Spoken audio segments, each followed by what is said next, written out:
Eto, tapos na naman yung trabaho ko. So panahon na naman para yun, gumawa ng content kahit paano. Tapos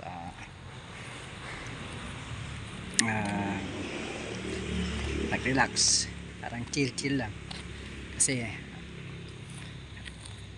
actually nagtanggal ng stress, di ba? Gosh, pero sa akin talaga totoo lang, trabaho lang po, wala pong personalan.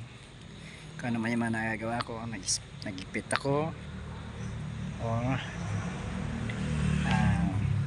tawag dun, nag-stick to, yes.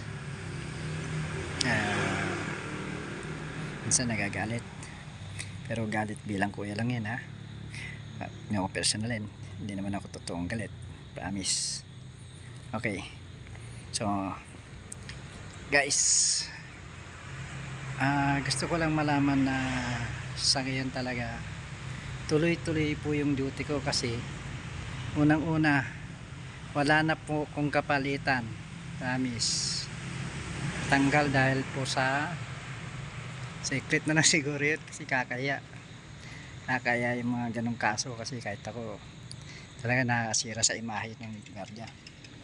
Pero sa totoo lang hindi ko rin tanggap, kasi nga marami naman pwedeng maging kaso, huwag lang yung mga ganong bagay. So ito nga pala yung pinapantayan ko, ha. Kita nyo to, o yan, hanggang sa third floor, yan. So ito po, lukuyang rubing para magbukas ng ilaw, then inspeksyonin yung bawat classroom kung meron pang mga nakabukas na electric pan, nakasaksak na kuryente, or else basta gagawin ko yung trabaho ko. Okay, relax, chill lang.